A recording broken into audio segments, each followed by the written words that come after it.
Hello everyone, नमस्कार। मुझे देख रहे सभी दर्शकों का मैं बीइंग ऑफिशियल यूट्यूब चैनल पर स्वागत करता हूं। जैसा कि आप लोग जानते हैं कि हम लोग सीरीज कर रहे हैं सीजीएल 2020 मैथ्स के क्वेश्चन जो भी पूछे गए हैं। 13 अगस्त 2021 शिफ्ट 3 में जो मैथ्स के 25 क्वेश्चन आपके सामने आए थे वो सारे क्वेश्चन हम आज की वीडियो में डिस्कस करने वाले हैं। डेली 25 प्रीवियस ईयर क्वेश्चन मैं आपको करा रहा हूं ताकि आपकी जो सीजीएल 2020 मेंस और सीजीएल 2021 प्री की तैयारी बहुत अच्छे से हो जाए। सॉल्यूशन दूंगा प्रॉपर एनालिसिस के साथ, इंग्लिश और हिंदी दोनों में। और डेली प्रैक्टिस सेशन में आपके लिए लेकर आ रहा हूं based on latest TCS pattern. सारे के सारे क्वेश्चन मैं आपको करा रहा हूं।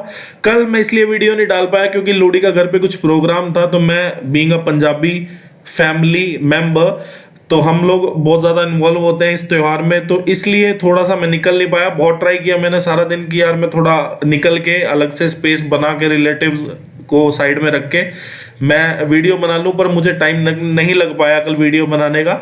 तो चलो कोई बात नहीं, आज मैं आपके लिए वीडियो लेकर आया हूं। ठीक है, मैं प्रतीक सेठ ही, मेरा सीजीएल प्री 2019 में 50 आउट ऑफ 50 स्कोर था। मेंस में मेरा 197.5 आउट ऑफ 200 स्कोर था। और मैं दो इंपॉर्टेंट अपडेट्स भी आपको देना चाहूंगा। क्या सीजीएल 2020 का जो मेंस का एग्जाम होना है, जिसके लिए लोगों ने काफी सारे एनालिसिस कर रखे थे कि शायद पोस्टपोन हो जाए, क्योंकि काफी सारे एग्जाम्स जो हैं वो पोस्टपोन हो रहे थे। कोविड-19 का जो ये ओमिक्रॉन एक वेरिएंट आया है, इसके सर्ज के कारण। तो अब जो आपने भी देखा और मैंने भी देखा, साउथर्न रीजन का एडमिट कार्ड आ चुका है टियर 2 का, मतलब मेंस के पेपर का सीजीएल 2020 के एडमिट कार्ड आ गया। मतलब अब चांसेस हैं कि मेंस का पेपर जो है आपका 29 जनवरी को ही कंडक्ट होगा। ठीक है, तो आप लोग बहुत अच्छे से तैयारी करना शुरू करें। और हमारा भी ट्राई रहेगा कि 28 जनवरी तक ये जो सीजीएल 2020 में आपके मैथ्स के क्वेश्चन आए हैं वो सारे क्वेश्चन आपको यहाँ पर करा दिए जाए। और बात कर लूँ मैं सिलेक्शन पोस्ट फेज 9 का भी एडमिट कार्ड आ गया साउथर्न रीजन का, वो भी आप एक बार देख लें। और मेंस का शायद ईस्टर्न रीजन का भी आ चुका है प्रॉपरली। मतलब मेंस का सीजीएल 2020 मेंस का ईस्टर्न रीजन का भी एडमिट कार्ड आ चुका है। तो आप लोग अपना वेबसाइट खोल के एडमिट कार्ड डाउनलोड करें और अपना देखें। स्टेटस आया अभी। एडमिट कार्ड तो 7 दिन पहले आता है, तो स्टेटस आ चुका है। आप लोग अपना चेक करें जाके कहाँ पे आपका एग्जाम आया है। ठीक है, और टाइमिंग्स वगैरह तो आपको मेंशन हो ही जाएंगी उसमें। तो चलिए आज की वीडियो को हम लोग शुरू कर लेते हैं। इससे पहले नजर मार लें कि टेलीग्राम चैनल का लिंक, ये फेसबुक का, यूट्यूब का, सारा लिंक आपको डिस्क्रिप्शन में मिल जाएगा। हर एक जगह ज्वाइन कर लें, सब जगह आपको कुछ ना कुछ मिलने वाला है। कहीं नोट्स मिलेंगे, कहीं पीडीएफ मिलेगी, किसी चीज़ का क्वेश्चन बैंक मिल जाएगा, कोई चैप्टर का, कुछ आपको कमीशन की तरफ से जो भी नोटिफिकेशन आते हैं सारे नोटिफिकेशंस आपको मिल जाते हैं। फ्री कोर्सेज हैं, हर जगह लिंक अवेलेबल हैं। जो जो वीडियो में यहाँ पे पढ़ाता हूँ सारे लिंक डाल देता हूँ। मतलब बहुत सारी चीज़ें, आप सब चीज़ें ज्वाइन कर लें। और आज का पहला क्वेश्चन ये रहा। क्वेश्चन में बोला है train is to cover, train को 370 किलोमीटर डिस्टेंस ट्रेवल करना है एक समान गति पे, यूनिफॉर्म स्पीड पे। After running 100 kilometre the train could run at a speed of 5 kilometre per hour less than it's normal speed. मतलब 100 किलोमीटर चलने के बाद ट्रेन को अपनी गति से 5 किलोमीटर पर आवर कम गति पर चलना पड़ता है कुछ टेक्निकल फॉल्ट की वजह से, जिसकी वजह से ट्रेन जो है 36 मिनट लेट हो जाती है। Find the normal speed. देखो, एक तो हम ट्रिक कर देते हैं, मतलब हम एक ट्रिक होती थी क्या कि हम यहाँ पे लिखते थे क्या स्पीड, यहां पे लिखते थे टाइम, और यहां पे क्रॉस मल्टीप्लाई करते थे। जैसे आपने देखा 5 किलोमीटर पर आवर स्पीड कम हुई तो 36 मिनट ज्यादा लगे। फिर हम इसका 2 गुना, 3 गुना, ठीक है, तो ऐसे ऐसे हम करते चले जाते थे आगे ट्रिक में। फिर क्रॉस मल्टीप्लाई। आपने देखा कि स्पीड जो है ना ऑप्शन में 40, 45, 50 और 48 है। आपने देखा 5 से 40, 45 पहुंचने में बहुत टाइम लग जाएगा, तो ये ट्रिक यहाँ पे थोड़ा लेंथी हो जाएगी। तो आप दूसरी ट्रिक को यूज करें। आप यहाँ पे देखें क्या किया उसने, टोटल डिस्टेंस ट्रेवल कितना करना था। उसने टोटल डिस्टेंस जो है वो 370 किलोमीटर ट्रेवल करना था। फिर उसने बोला 100 किलोमीटर चलने के बाद, मतलब वो 100 किलोमीटर यहां तक ट्रेवल कर चुका है। मान लीजिए यहां तक 100 किलोमीटर है, बचा हुआ कितना 270 किलोमीटर। आपने एक चीज यहां पे नोटिस करी कि यार 370 किलोमीटर था, 100 किलोमीटर उसने अपनी यूजुअल स्पीड मतलब यूनिफॉर्म स्पीड पे ट्रेवल कर लिया। मतलब अब हम 100 किलोमीटर की बात ही नहीं करेंगे, मतलब जिस स्पीड पे उसने ट्रेवल करना था, जितना उसको टाइम पहले लगना था उतना ही टाइम अब लगा, कितना 100 किलोमीटर डिस्टेंस ट्रेवल करने में। मतलब 100 किलोमीटर तक उसको कुछ दिक्कत नहीं आई। दिक्कत कब आई? जब 100 किलोमीटर ट्रेवल हो गए और 270 किलोमीटर रह गए, मतलब टोटल कितना 370, 100 किलोमीटर ट्रेवल हो गया, रह कितना गया 270 किलोमीटर। 270 किलोमीटर जब रह गए तब क्या हुआ, ट्रेन में एक टेक्निकल फॉल्ट आया जिसकी वजह से स्पीड जो है 5 किलोमीटर पर आवर कम हो गई। मान लीजिए यूजुअल स्पीड या यूनिफॉर्म स्पीड कितनी थी x, अब क्या हुआ 5 कम हो गई, ठीक है। और अगर वो नॉर्मल स्पीड से ट्रेवल करता रहता, मतलब अगर टेक्निकल फॉल्ट ना आता तो वो क्या करता, वो x स्पीड से मतलब जो यूनिफॉर्म स्पीड थी उसी से ट्रेवल करता रहता। क्या आपने देखा कि जब वो इस स्पीड से ट्रेवल किया तब उसको 36 मिनट ज्यादा लगे, किससे? अब अगर वो नॉर्मल स्पीड से ट्रेवल करता। मतलब आपको यहां पे एक चीज पता लग गई कि टाइम ऑफ लेट और यूजुअल टाइम जो है वो कितना लगता। आपको पता है टाइम क्या होता है, डिस्टेंस अपॉन स्पीड। डिस्टेंस कितना ट्रेवल करना था 270 kilometre, distance upon speed, speed कितनी 5 घट गई। फिर आपने देखा नॉर्मल स्पीड पे था तो डिस्टेंस अपॉन स्पीड, और यहां पे आपने देखा दोनों के टाइम, मतलब एक तो ये वाली जो चीज है ये लेट टाइम मतलब देर से पहुंचा रही थी, ये यूजुअल टाइम पे पहुंचा रही थी। आपको पता है कि कितने मिनट लेट हुआ, यूजुअल टाइम से 36 मिनट लेट हुआ, मतलब दोनों का डिफरेंस की वैल्यू कितनी आ गई 36। आप इसको आर में भी चेंज कर सकते हैं, डिवाइड कर देंगे 60 से तो आपने देखा ये आ गया 3/5। अब आप इसको पूरा सॉल्व करने की बजाय आप लोग ऑप्शन से जाएं, ठीक है। आपने ऑप्शन से सॉल्व करना शुरू किया तो आपने देखा 370 नहीं सॉरी 270, यहां पे 40 रखा आपने x की जगह। आपसे नॉर्मल स्पीड मतलब यूजुअल स्पीड मतलब यूनिफॉर्म स्पीड पूछी है, मतलब x की वैल्यू पूछी है। x की वैल्यू अगर आपने 40 पुट की तो आपने देखा 40 - 5 कितना हो जाएगा 35, और यहां पे अगर आप 40 पुट करो तो ये आ गया, ठीक है। आपने इसको सॉल्व करना शुरू किया तो ये तो फ्रैक्शन में, और देखते हैं चलो सॉल्व करते हैं। तो आपने देखा ये गया 35 7 35 7 5 पे चला जाएगा एक बार, तो 5 पे अगर ये गया तो आपको पता लग गया यहाँ से आ गया 54 और यहाँ से आ गया 7, 54/7 आ गया, और ये आ गया 27/4, ठीक है। तो अगर मैं इसको अब सॉल्व करूं तो नीचे आ जाएगा 28, मतलब ये वाला ऑप्शन कैंसिल। अब आप 45 रख दें, 45 पहले 50 रख लेते हैं चलो। 50 अगर आपने रखा तो आपने देखा यहाँ से कि 270 और 50 में से 45 5 गए तो कितने हो गए 45 हो गए बाय 50। अब आपने इसको सॉल्व किया तो आपने देखा 45 9 पे जाएगा और फिर 6 पे चला जाएगा तो सीधा, ठीक है। और ये आ गया इतना। तो अगर अब मैं इसको सॉल्व करूं तो आपने देखा 6 - 27/5, तो 6 पंजे 30, 30 में से 27 3/5, मतलब left hand side equal to right hand side यहाँ पे सही हो गया, और बी जो है आपका करेक्ट आंसर आ गया। मतलब यूजुअल स्पीड जो थी वो 5 किलोमीटर पर आवर थी, ठीक है। अब ये वाला क्वेश्चन है, देखो बहुत आसान है। आपको पता है tan थीटा जो होता है वो क्या होता है, sin theta by cos theta, ठीक है जी। आपने देखा sin थीटा से sin थीटा तो गया। अब cos थीटा की जो वैल्यू हो गई वो 3/2√3 होगी, जिसको मैं बोल सकता हूँ √3/2। तो आपको पता है cos थीटा 3/2 कब होता है, जब थीटा इक्वल टू 30 डिग्री होता है। आपने देखा थीटा की वैल्यू अगर 30 डिग्री आ चुकी है आपके पास तो आपने इसमें पुट कर दी। आपने देखा कि 2 sin स्क्वायर 60 डिग्री, मतलब 3√3/2 का स्क्वायर, और यहाँ पे 90 3 थीटा, थीटा इंटू 3 मतलब 30 डिग्री इंटू 3 90 0 होता है। cos 90 जो होता है वो क्या होता है 0 होता है। तो आपने देखा यहाँ पे जो वैल्यू आ गई आपकी 3/2 इज द करेक्ट आंसर। वैसे तो ये क्वेश्चन आप लोगों को कर लेने चाहिए खुद से। अब ये वाला क्वेश्चन है, देखो इस क्वेश्चन को करने के काफी सारे तरीके हैं। एक तरीका तो ये है कि आपको पता है कि प्रॉफिट परसेंटेज का फॉर्मूला होता है mark percentage minus discount percentage minus mark into discount bye 100%, ठीक है। तो आपने देखा कि मार्क प्राइस कितना, आपने देखा कॉस्ट प्राइस से 30% ऊपर जो है मार्क किया हुआ है, मतलब मार्क परसेंटेज कितना आ गया 30, डिस्काउंट कितना दिया 10%, और फिर 30 × 10/100, तो आपने देखा कि 30 और 30 माइनस 10 माइनस 3 कितना हो गया 17%। आपने देखा प्रॉफिट परसेंटेज जो 30% कॉस्ट प्राइस के अबव जब मार्क किया था और डिस्काउंट दिया था 10% का, तो प्रॉफिट परसेंटेज कितना हुआ था 17%। अभी बोला है in order to earn 6.5% more profit, पहले हुआ 17%, 6.5% मोर प्रॉफिट अर्न करना है उसको, तो कितना हो गया टोटल 23.5% प्रॉफिट। ठीक है, what discount percent should he allow. आपने दोबारा यही फॉर्मूला लगा देना। आपकी बार आपको प्रॉफिट परसेंटेज की वैल्यू पता है, आपको डिस्काउंट परसेंटेज की निकालनी है। आपने देखा प्रॉफिट परसेंटेज मार्क आपको पता ही था कितना, 30, डिस्काउंट 30 इंटू डी बाई 100।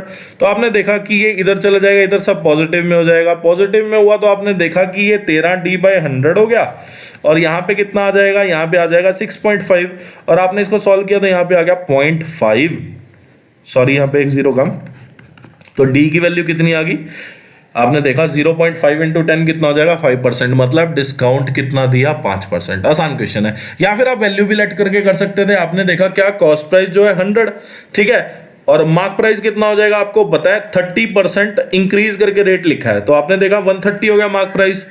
अब आप एक चीज देखें कि अब मार्क प्राइस पे क्या हुआ, 10% डिस्काउंट दिया। आपने देखा 10% डिस्काउंट मतलब जो मार्क प्राइस की वैल्यू है उसको 90% पे उसने बेच दिया, मतलब 10% अगर डिस्काउंट दिया तो वैल्यू रह कितनी गई 90%। आपने देखा ये कितना आ गया सॉल्व करके, ये आपके पास आ चुका है 117, मतलब जो सेलिंग प्राइस आपके पास आया मार्क प्राइस पे 10% डिस्काउंट देने के बाद कितना आ गया 117 रुपए।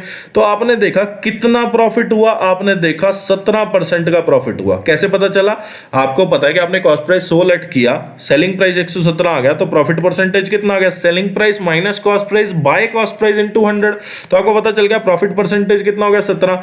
अब आपको चाहिए कितना 6.5% मोर, तो 23.5%। ठीक है, अब प्रॉफिट परसेंटेज नया कितना है 23.5%, कॉस्ट प्राइस कितना इतना, सेलिंग प्राइस कितना बनेगा, आपको पता चल गया कि 100 अगर कॉस्ट प्राइस है 23.5% कॉस्ट वो है प्रॉफिट परसेंटेज, तो सेलिंग प्राइस कितना होगा 123.5, तो मार्क प्राइस कितना था 130, सेलिंग प्राइस अगर इतना है तो आपने देखा डिस्काउंट कितने का गया, आपने देखा डिस्काउंट गया 6.5 रुपए का। आपको पता है डिस्काउंट परसेंटेज निकालते कैसे हैं, डिस्काउंट परसेंटेज होता है discount bye mark price into 100%। अब आपने देखा कि भाई ये तो 0.5 इंटू 10, तो आपने देखा 50% इज द करेक्ट आंसर, सबको पता है। क्वेश्चन बोला circle touches all four side of quadrilateral. Quadrilateral क्या है, देखो ये क्वेश्चन बहुत आता है और बहुत बार ये क्वेश्चन रिपीट हो चुका है। आपको पता है कि अगर एक क्वाड्रिलेटरल एबीसीडी बना है उसके अंदर एक सर्कल है जो चारों साइड को टच कर रहा है, तो आपको पता है क्या कि आमने सामने वाली साइड का जोड़ जो है वो इक्वल होता है। ठीक है, आपको पता है ए बी कितना 8.4, आपको पता है सी डी कितना 5.6, आपको पता है बी सी कितना 9.8, ए डी की वैल्यू निकाल लो, सॉल्व कर लो। 8 5 14, 14 में से 9.8 अगर मैं निकाल दूं तो ये आ गया आपके पास कितना 4.2 इज द करेक्ट आंसर। आसान क्वेश्चन है। ठीक है, अब ये क्वेश्चन मैं आप पे छोड़ता हूं। ठीक है, ये क्वेश्चन मैं पिछली दोनों शिफ्ट में करा चुका हूं, आप लोग खुद से करेंगे। ठीक है, क्वेश्चन बोला trader bought 640 kilo of rice, मतलब ट्रेडर ने 640 किलो राइस खरीदे, कुछ पार्ट उसने 20% प्रॉफिट पे बेचा और कुछ पार्ट मतलब बचा हुआ जो पार्ट था उसने उसको 5% लॉस पे बेचा। He earn a profit of 15% in the entire transaction. What is the quantity of rice that he sold at 5% loss.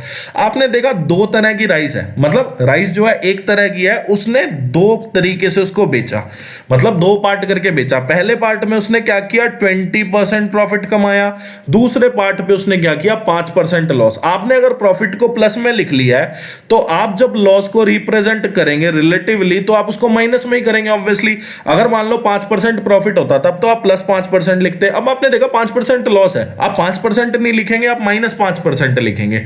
ठीक है, तो आपने देखा जब पहला पार्ट मतलब जब उसने पहला पार्ट बेचा 20% प्रॉफिट हुआ, दूसरा बेचा माइनस 5% प्रॉफिट पे, मतलब इसको ये भी बोल सकते हैं कि ये माइनस 5% प्रॉफिट है, ये भी प्रॉफिट ये भी प्रॉफिट। अगर लॉस बोलता तो खाली 5% होता, अभी मैं माइनस 5% इसलिए लगा रहा हूं ताकि मैं बोल पाऊंगा माइनस 5% प्रॉफिट है, क्योंकि प्रॉफिट के रिस्पेक्ट में लिखना पड़ेगा, क्योंकि ये भी प्रॉफिट ये भी प्रॉफिट, तो इसको भी प्रॉफिट बना लिया कितना हमने माइनस 5%। तो आपने देखा जब पहली क्वांटिटी जो थी, पहला पार्ट ऑफ राइस था, इतने प्रॉफिट हुए, दूसरा इतने, जब दोनों को अलग अलग लिख रहे थे तो हमने अलग अलग लिख लिया। अब पहला और दूसरा पार्ट मिला के एंटायर ट्रांजैक्शन, मतलब टोटल ट्रांजैक्शन में पहले और दोनों को मिला के जो मतलब जो वैल्यू थी वो बीच में लिख ली, कितना 15% प्रॉफिट। सॉल्व कर लो, आपको पता दोनों का डिफरेंस लेते हैं, 20 में से 15 गए 5 और 15 में से -5 गए तो आपको पता कितना हो गया 20, 4:1। ठीक है, और आपसे पूछा है क्या क्वांटिटी बतानी है जो 5% लॉस पे बेची। आपने देखा टोटल क्वांटिटी का जो रेशियो है वो 4:1 में डिवाइड हो गया, तो टोटल की वैल्यू कितनी, मतलब पहले और दूसरे पार्ट की वैल्यू कितनी, 4 और 1 5, 5 की वैल्यू कितनी 640 किलो। टोटल है कितना, रेशियो के हिसाब से टोटल 5 आ गया। क्वांटिटी जो टोटल है वो कितनी है 640 किलो। एक की वैल्यू आपके पास कितनी आ गई 128 आ गई। ठीक है, और आपको यही बताना है, एक की वैल्यू ही बतानी थी आपको। सेकंड पार्ट जो है 128 किलो था, जो कि -5% प्रॉफिट या 5% लॉस पे बिका। ठीक है, क्वेश्चन बोला area of a circular park is इतना, there is 3.5 metre wide path around the park, what is the area of the path. आपसे इसका एरिया पूछा है, ये जो पाथ है ना इसका एरिया पूछा है। आपने देखा एक सर्कुलर पार्क है, ठीक है, इसका एरिया आपको गिवन है। आपको पता है एरिया ऑफ सर्कल कितना होता है πr²। πr² की वैल्यू गिवन है कितनी 124 74। ठीक है, r² की वैल्यू निकाल लो 124 74, 22 नीचे इंटू 7।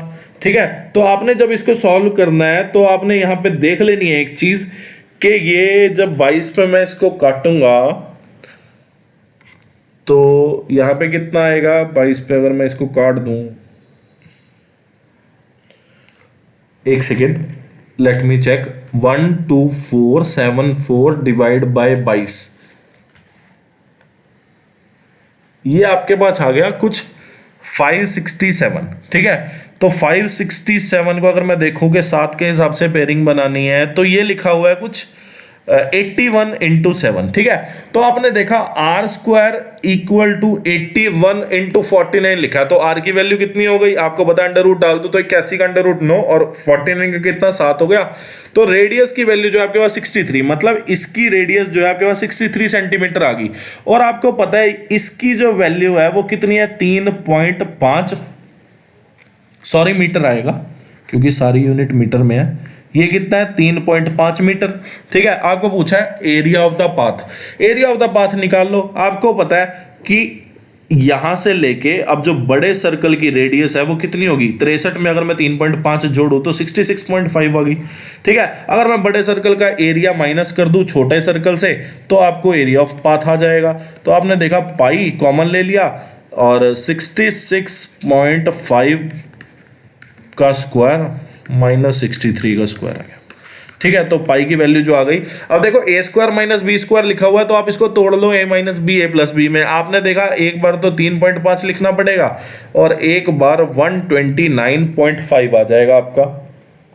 ठीक है, तो आप जब इसको सॉल्व करेंगे 22/7 के साथ 129.5 सही है, सही है। ठीक है, तो अब जब भी सॉल्व करेंगे इसको तो आपका आंसर जो है 1424.5 आ जाएगा। ठीक है, this one is the correct answer.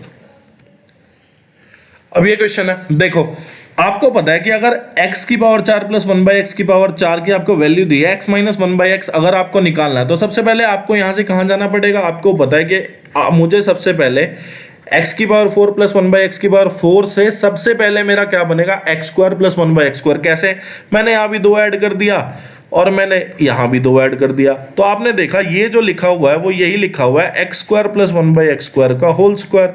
ठीक है, इसकी वैल्यू कितनी आ गई 729। अब यहां से अगर मैं स्क्वायर हटाऊं तो इधर अंडर रूट आ जाएगा जिसकी वैल्यू आपके पास 27 आ गई। अब मैं अगर माइनस कर दूं, मतलब मुझे x - 1/x बनाना है, अगर x + 1/x बनाना होता तो मैं यहां पे ऐड करता क्या 2। अब मुझे x - 1/x बनाना है तो मैं -2 कर रहा हूं, -2 इधर भी हो गया तो इधर आ गया 25। और ये क्या लिखा हुआ है, ये लिखा हुआ है x - 1/x का होल स्क्वायर की वैल्यू कितनी आ गई 25। तो x - 1/x की वैल्यू कितनी आ गई। 5 ही क्वेश्चन बहुत कराए हैं मैंने आपको।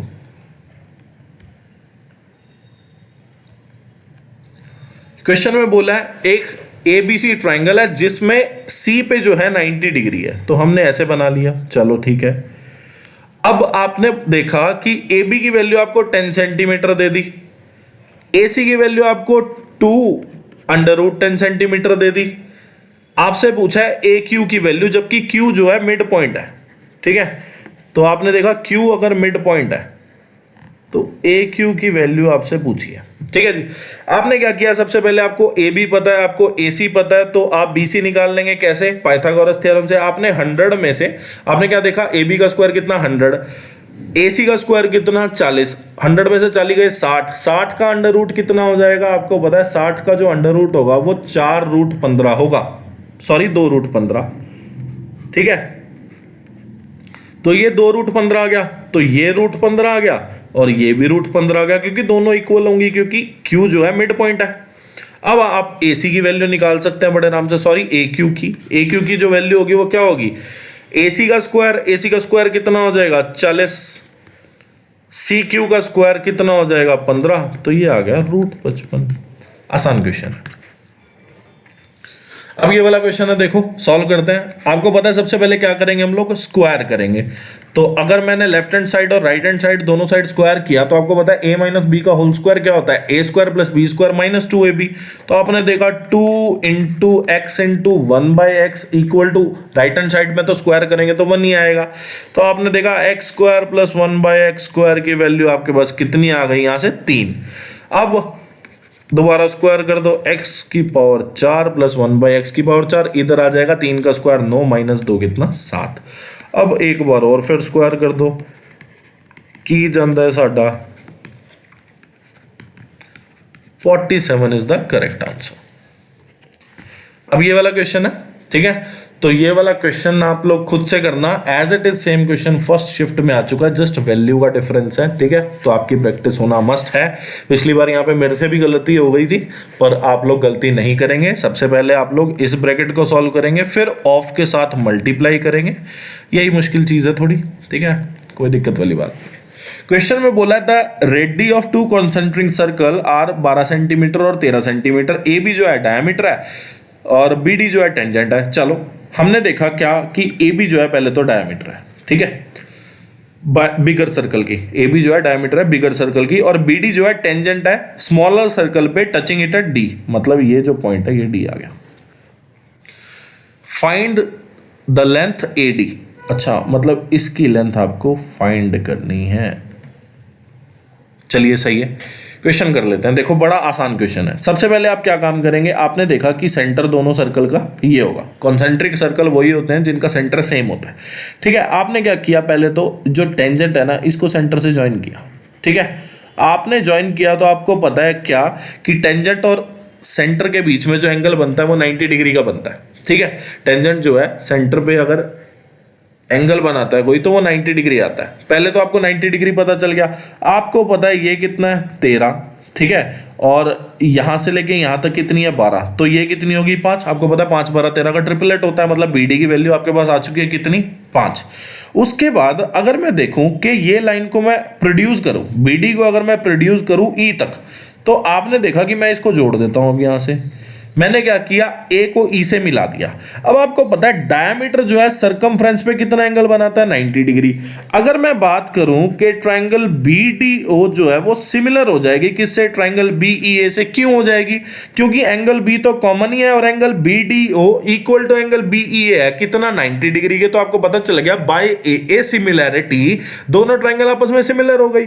अब दोनों ट्रायंगल अगर आपस में सिमिलर हो गई तो आप लोगों को एक चीज यहां से पता लग रही है क्या, कि AO भी 13 BO भी 13। तो आपने देखा कि ये अगर 13 और ये भी 13 तो BD अगर 5 है तो ED भी 5 हो जाएगी, ठीक है। आप चाहे इसको सॉल्व करके देख लेना कैसे। आप इसको कैसे सॉल्व करेंगे, आप देखेंगे BD by BE equal to BO by AB, ठीक है। तो आपने इसको सॉल्व किया, आपने देखा BO की वैल्यू कितनी 13, AB की कितनी 26, 13 में 13 जोड़ के, BE की वैल्यू कितनी ये आपको निकालनी है, BD की वैल्यू कितनी है, BD की वैल्यू है 5।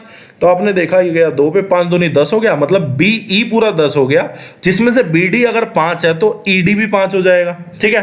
अब आपने देखा ये 5 हो गया और आपको निकालनी है AD की वैल्यू। आपने एक और चीज देखी कि अगर OD अगर 12 है, मैंने क्या किया, मैंने देखा OD by AE equal to B O by A B दोबारा लिख दो। आपने देखा ये 13, ये 26, ठीक है। ऑडी की वैल्यू कितनी है आपको पता है, ऑडी की वैल्यू आपके पास 12 है, तो 2। तो यहां से आपको ए ई की वैल्यू भी पता चल गई कितनी, 24 आ गई। अब ए ई की वैल्यू 24, ईडी की वैल्यू 5, एडी की बड़े आराम से निकाल लो, 90 डिग्री एंगल है ई पे, तो बेस का स्क्वायर प्लस परपेंडिकुलर का स्क्वायर इक्वल टू हाइपोटेन्यूज का स्क्वायर। तो 576 में अगर मैं 25 जोड़ दूं तो कितना आ जाएगा, 601। 601 की वैल्यू जो है वो 24.5 के।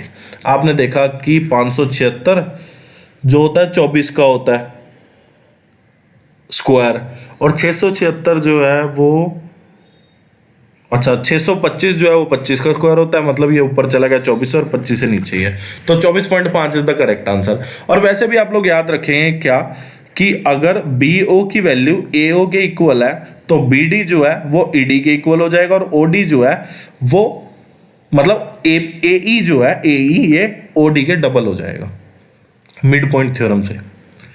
क्वेश्चन में बोला है, देखो ये क्वेश्चन हमने भर भर के किया, मतलब जब मैं आपको सीपीओ 2020, सीपीओ 2019 और सीजीएल 2019 के जब मैंने आपको क्वेश्चन कराए हैं, ये क्वेश्चन बहुत करा हमने, बहुत, और ये क्वेश्चन सेम आपको देखने को मिला। देखो क्वेश्चन में आपने देखा कि ये क्वेश्चन मस्ट प्रैक्टिस करना आप लोग, मतलब मेंस में भी आपको देखने को मिलेगा, आप इसकी तैयारी जरूर करके जाएं, ठीक है। ये क्वेश्चन 18 से पूछ रहा है, लगातार पूछ रहा है। क्वेश्चन में बोला एवरेज ऑफ 11 नंबर, मतलब 11 नंबर टोटल है, इनका एवरेज कितना है, 56। पहले 3 नंबर का एवरेज कितना, 52। उससे अगले 5 नंबर का एवरेज कितना, 60। क्वेश्चन में बोला 9th और 10th नंबर जो है 3 और 1 ज्यादा है 11 नंबर से, व्हाट इज द एवरेज। देखो इसको करने का सबसे शॉर्टकट तरीका, वैसे तो देखो इसको आप लोग ऐसे भी कर सकते हैं कि सम ऑफ लास्ट 3 नंबर, मतलब 9th 10th और 11th नंबर का जोड़ निकालने के लिए आप लोग क्या करें, sum of 11 numbers minus sum of first 3 numbers minus sum of next 5 numbers, ठीक है। एक तरीका तो ये है, ये हो गया बेसिक। बेसिक से हम करेंगे नहीं क्योंकि हमें है कोई अच्छा सा वर्ड बताओ, हमें है मोटिवेशन, पैशन है हमें क्वेश्चन सॉल्व करने का, ठीक है। तो हमने देखा क्या कि पहली बात तो इन तीनों नंबर का जोड़ जो होगा वो 56 इंटू 3 होगा ही होगा, मतलब 11 नंबर का एवरेज कितना, 56, पहले 3 का इतना, 5 का इतना, तो बचे हुए 3 नंबर का, पहले 3 5 8 नंबर हो गए, बचे हुए 3 नंबर कौन से, 9, 10, 11, इनका जो सम होगा वो 56 इंटू 3 तो होगा। क्यों, क्योंकि आपने देखा 11 नंबर का एवरेज इतना है, तो लास्ट के 3 नंबर का एवरेज इतना तो होगा कितना, 56, और 3 नंबर है तो 56 इंटू 3, ये इनका सम हो गया, मतलब सम of 9th 10th 11th number जो है वो 56 इंटू 3 तो आ ही गया।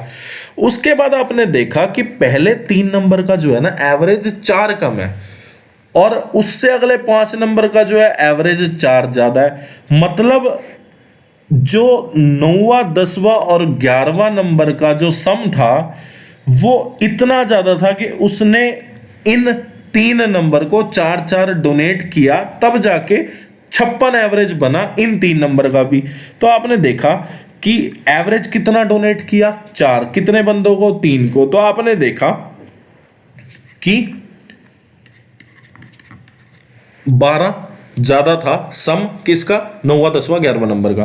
फिर आपने देखा 56 नंबर, मतलब 56 जो है एवरेज है कितना, 11 नंबर का, और अगले 5 नंबर का जो एवरेज है 60, मतलब इनका एवरेज ज्यादा है, कितना ज्यादा है, 4, मतलब 9th 10th और 11th नंबर का एवरेज कम रहा होगा, तभी तो इसी से लिया ना, कितना, 4, कितने बंदों से, 5 बंदों से, तो आपने देखा कि इनसे लिया 4 इंटू 5, मतलब 4 एवरेज लिया 5 से, तब जाके 56 हुआ।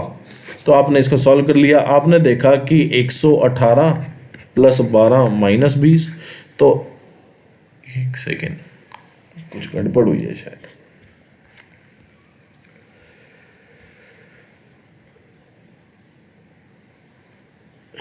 अच्छा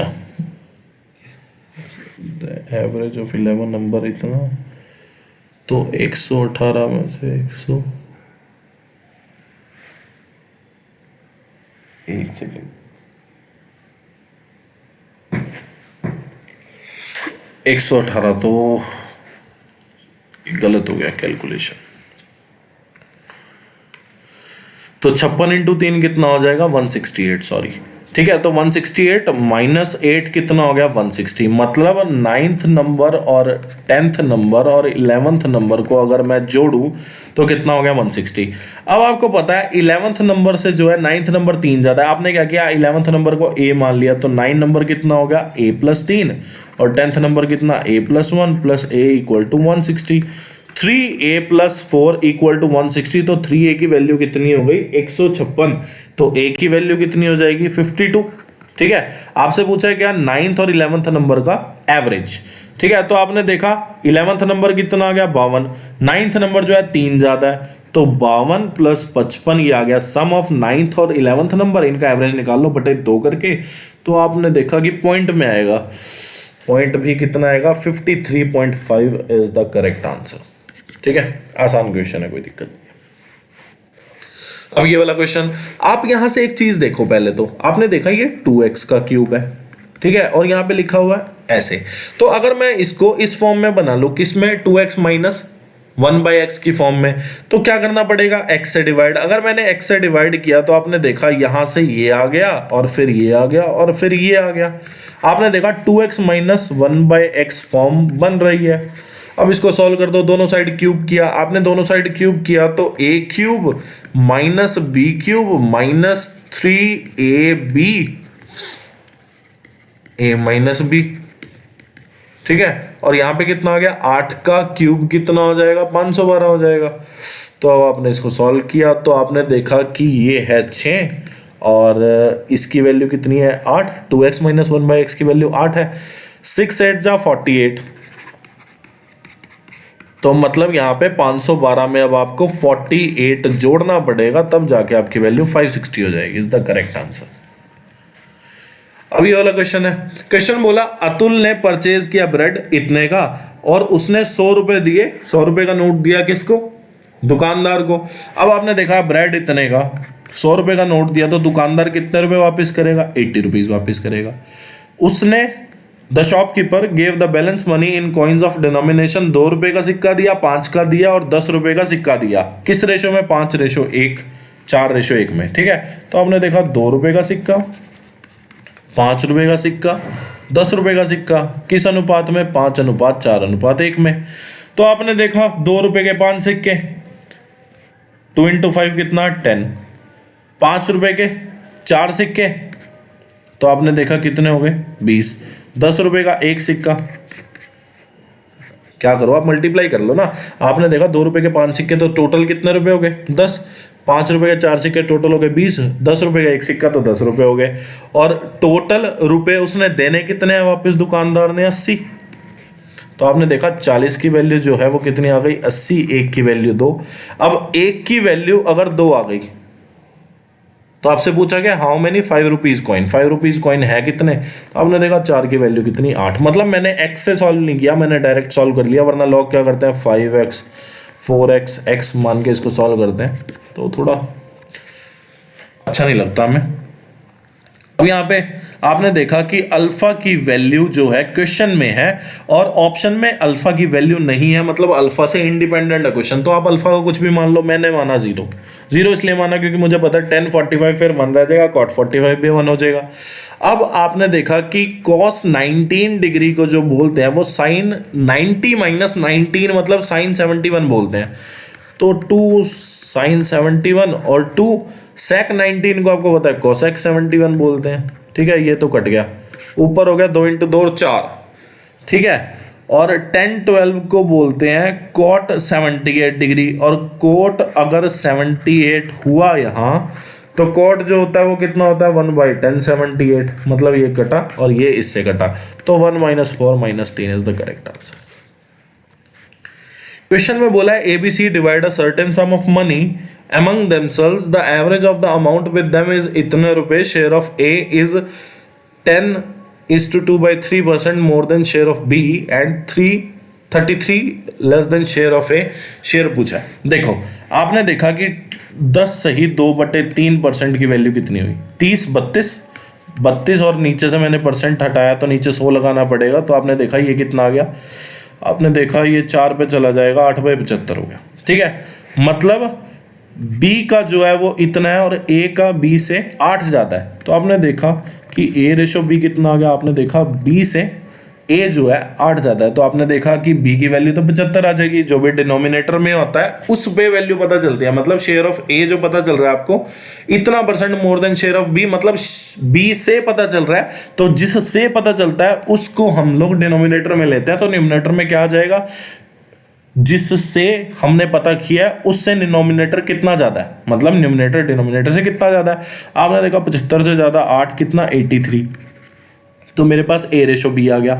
अब आपको पता है इसकी वैल्यू जो होती है वो कितनी होती है 1/3, मतलब ए जो है वो 1/3 कम है किससे, सी से। किस पे बात हो रही है, आपने देखा कि किस से पता चल रहा है, हमें किससे पता चल रहा है, हमें पता चल रहा है 3 से, तो 3 की वैल्यू जो है सी आ गई, तो ए रेशो सी जो है वो कितना हो गया, सी की वैल्यू 3 और ए जो है 1 कम है किससे, सी से, मतलब 3 से, तो ए रेशो 2, मतलब ए रेशो सी कितना हो गया 2/3।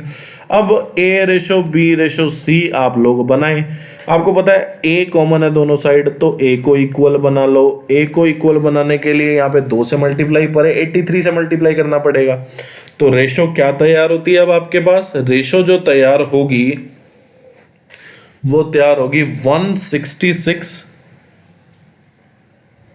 रेशो 150 रेशो 249, ठीक है जी। तो आपने देखा पैसे कितने, इतने, शेयर ऑफ बी पूछा है, चलो जोड़ लो। टोटल पैसे जो हैं वो है 4520, टोटल रेशो कितना हो गया एबीसी का मिला के, आपने देखा कि टोटल जो हो जाएगा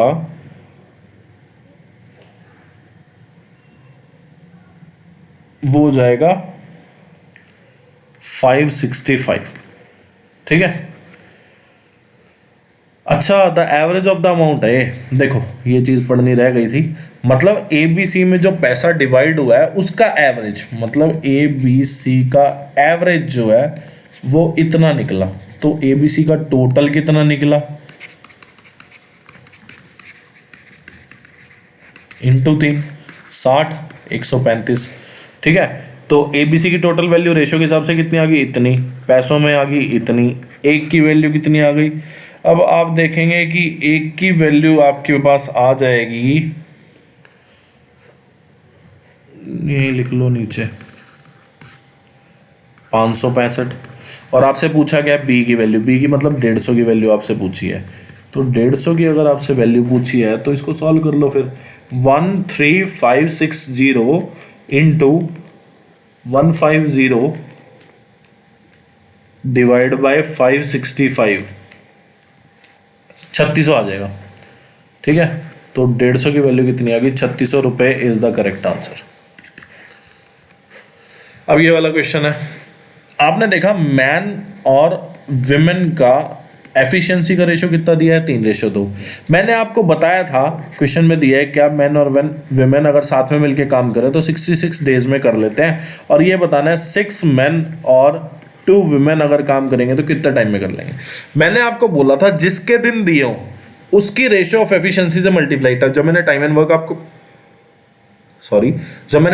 आपको कराया था तो मैंने आपको ये बोली थी बात कि जिसके दिन दिए हो, दिन किसके दिए हैं, मैन और वुमेन अगर साथ में मिलकर काम कर रहे हैं, जिसके दिन दिए हो उसकी रेशियो ऑफ एफिशिएंसी से मल्टीप्लाई।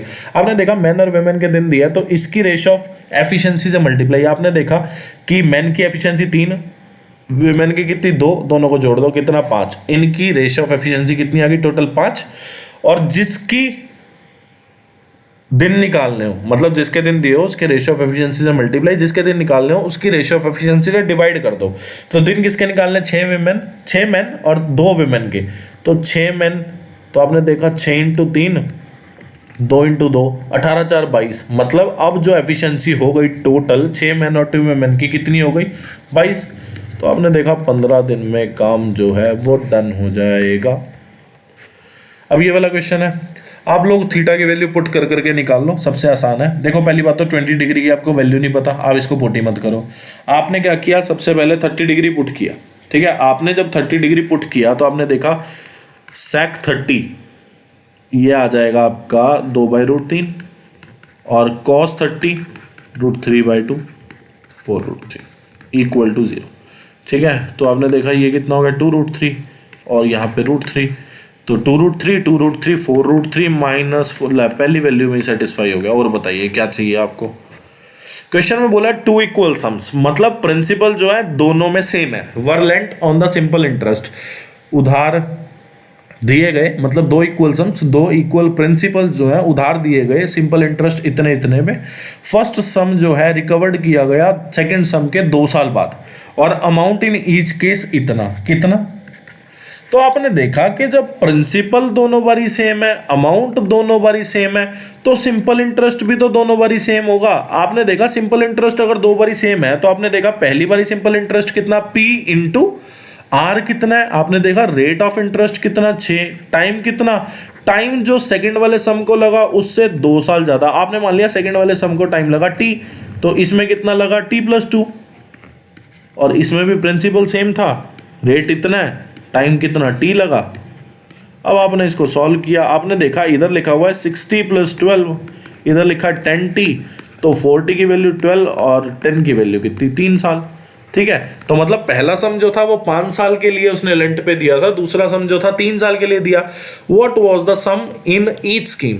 अच्छा सम पूछा है ईच स्कीम में, तो आसान है, कोई दिक्कत वाली बात नहीं है इसमें। देखो आपने देखा कि अमाउंट आपको गिवन है, अमाउंट क्या होती है, प्रिंसिपल प्लस सिंपल इंटरेस्ट, और अमाउंट की वैल्यू 1105, प्रिंसिपल इतना, ठीक है, और ऐसा ही कितना P इंटू, या तो पहले वाली से निकाल लो या दूसरे वाली से, मर्जी है आपकी।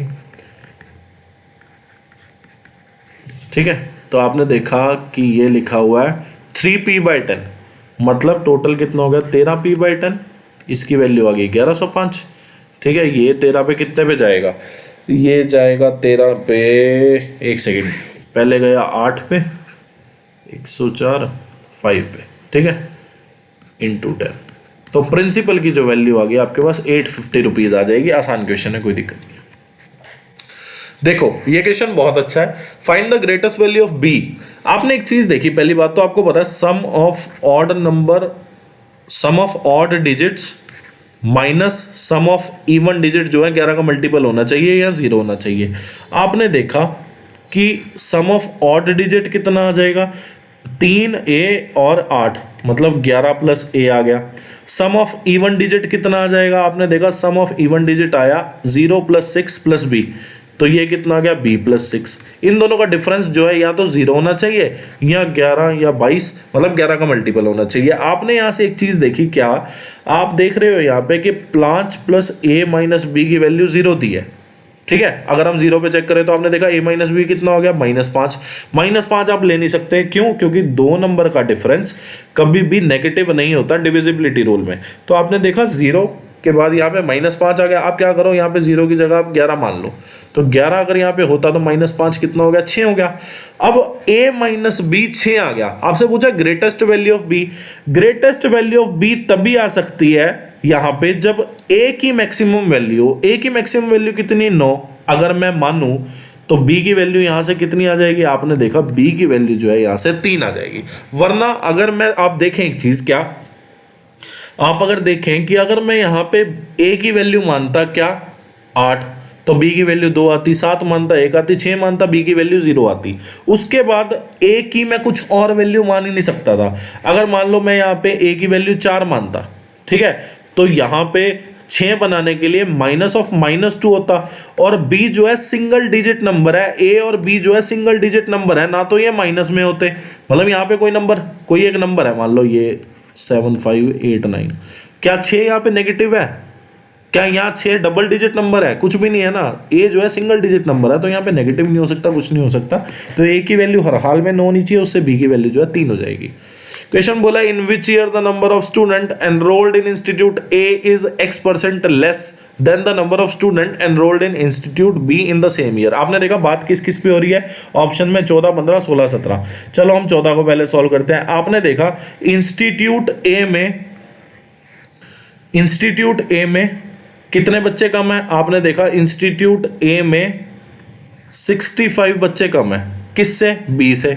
तो आपने देखा कि A और B में जो बच्चों का फर्क है, जो वो कितना फर्क है, आपने देखा कि 2014 में जो फर्क है वो 65 बच्चों का है, और किस पे बात हो रही है, आपने देखा इंस्टीट्यूट बी के बच्चों पे बात हो रही है, तो 225/100। इसको जब आपने सॉल्व किया तो यहाँ से सॉल्व करके आपके पास 28 पॉइंट कुछ आ जाएगा, ठीक है, 28.33 शायद ऐसा ही कुछ आएगा। फिर आपने देखा x की वैल्यू जो है यहाँ पे आपके पास कितनी आ गई, x परसेंट लेस है तो x की वैल्यू 28 पॉइंट, और x की वैल्यू जब 25 से 30 के बीच में आनी चाहिए तो आपकी आ गई 28.3, जो कि 25 से 30 के बीच में है, मतलब आपका पहला ही ऑप्शन सही है 2014। क्वेश्चन बोला how many seats remained vacant taking all the days together in non AC class. Non AC class है कौन कौन सी, ये सारी, और सारे दिन लेने हैं। आपने देखा कि सीट जो वैकेंट है वो कितनी है, आपने देखा 900 टोटल सीट, तो इसमें कितनी सीट वैकेंट 50, इसमें कितनी 60, इसमें कितनी 70, और यहाँ पे कितनी 110, और क्योंकि टोटल सीट जो है 900 है, और यहाँ पे कितनी वैकेंट है 60, और ये भी नॉन एसी है, ठीक है। तो आपने देखा कि 40 यहाँ पे वैकेंट, और 100 यहाँ पे वैकेंट, और 110 यहाँ पे वैकेंट, 20 यहाँ पे वैकेंट, और 470 30 यहाँ पे वैकेंट। तो इन सब का जोड़ कर लेंगे तो आपका रिक्वायर्ड आंसर आ जाएगा, ठीक है। The number of boys in science stream in year 2012, science stream में जो बॉयज हैं 2012 में और 2016 में कितने हो गए 78, is what percentage of the total of the number of girls for all the years. देखिए आज की क्लास को मैं यहीं पे ख़त्म कर रहा हूँ क्योंकि मेरे लैपटॉप की बैटरी ख़त्म हो गई, तो आप लोग इसकी पीडीएफ डाउनलोड कर लें, ठीक है, और इसकी पीडीएफ आप डाउनलोड करके उससे लास्ट के 2 क्वेश्चन सॉल्व कर लेना, आसान है, कोई दिक्कत वाली बात नहीं है। और वीडियो को लाइक कर देना, चैनल को सब्सक्राइब कर देना, शेयर कर देना फ्रेंड रिलेटिव नॉन जो भी तैयारी कर रहा हूँ। And thanks for watching this video. आप लोग खुश रहें, तैयारी करते रहें, थैंक यू।